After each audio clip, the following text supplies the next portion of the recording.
હવે HCLના સ્થાપક શિવ નાદરે એક મોટો નિર્ણય લીધો છે અને પોતાની એકની એક દીકરી છે શિવાની નાદર મલ્હોત્રા એને બે કંપનીની અંદર 47% હિસ્સેદારી ગિફ્ટમાં આપી દીધી છે. નમસ્કાર. ભારતમાં જેમનું સૌથી મોટા દાનવીર તરીકે નામ છે અને ભારતની સૌથી જાણીતી કંપની છે HCL ટેકનોલોજી.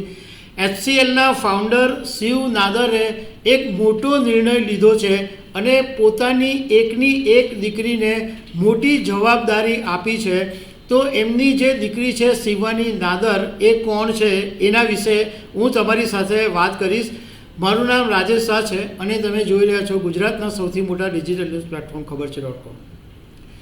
HCLના સ્થાપક શિવ નાદરને આખો દેશ જાણે છે કારણ કે દુનિયાના ધનિકોમાં પણ આગળ છે, દેશના ધનિકોમાં પણ એમનું નામ છે અને સૌથી મહત્ત્વની વાત છે કે ભારતના સૌથી મોટા દાનવીર તરીકે એમનું નામ સૌથી આગળ રહેતું હોય છે. હવે HCLના સ્થાપક શિવ નાદરે એક મોટો નિર્ણય લીધો છે અને પોતાની એકની એક દીકરી છે શિવાની નાદર મલ્હોત્રા એને બે કંપનીની અંદર 47% હિસ્સેદારી ગિફ્ટમાં આપી દીધી છે.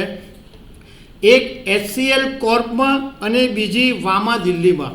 શિવ નાદરે પોતાની જે HCL કોર્પની અંદર 47% અને વામા દિલ્હીમાં જે પોતાની 47% હિસ્સેદારી હતી, આ બંને કંપનીની 47% હિસ્સેદારી હવે શિવાનીને ટ્રાન્સફર કરી દીધી છે અને 6 માર્ચે આ ડીલ કરી દેવામાં આવી અને શિવાની એમનું એકનું એક સંતાન છે. હવે શિવાની નાદર મલ્હોત્રા કોણ છે એના વિશે હું તમારી સાથે વાત કરું એ પહેલાં આ જે ડીલ થઈ એમાં 4 ડીલ સંકળાયેલી છે. એમાં HCL કોર્પના શિવ નાદર પાસે જ્યારે આ ગિફ્ટ આપી એ પહેલાં 51% હિસ્સેદારી હતી અને શિવાની પાસે 10.33% હિસ્સેદારી હતી. વામા દિલ્હીની અંદર પણ શિવ નાદર પાસે 51% હિસ્સેદારી હતી અને શિવાની પાસે 10.33% હિસ્સેદારી હતી. HCL ટેક કંપનીની અંદર વામા દિલ્હીની 44.70% હિસ્સેદારી અને HCL કોર્પની 0.70% હિસ્સેદારી છે. હવે HCL ઇન્ફોસિસ્ટમ છે એમાં વામા દિલ્હીની 12.94% અને HCL કોર્પની 49.94% હિસ્સેદારી છે. હવે જ્યારે શિવ નાદરે પોતાની એકની એક દીકરી શિવાનીને આ 47% ટ્રાન્સફર કર્યા તો એને કારણે હવે થશે શું? તો વામા દિલ્હી અને HCL કોર્પની હિસ્સેદારીના આધારે રોશની હવે HCL ઇન્ફોસિસ્ટમ અને HCL ટેકની સૌથી મોટી શેર હોલ્ડર બની જશે અને HCL ઇન્ફોની અંદર વામા દિલ્હીની જે 12.94% અને HCL કોર્પની 49.94% હિસ્સેદારીને કારણે રોશનીને વોટિંગનો સંપૂર્ણ અધિકાર મળી જશે.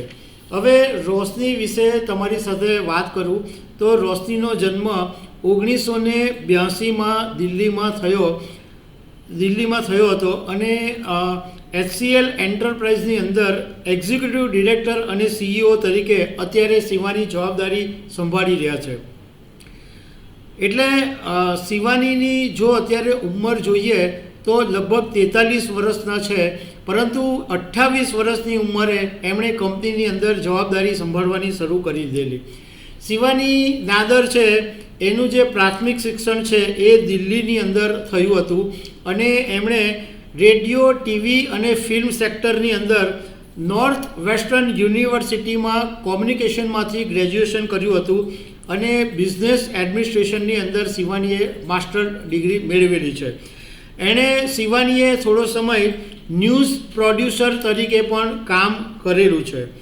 2010માં શિખર મલ્હોત્રાની સાથે શિવાનીના લગ્ન થયા.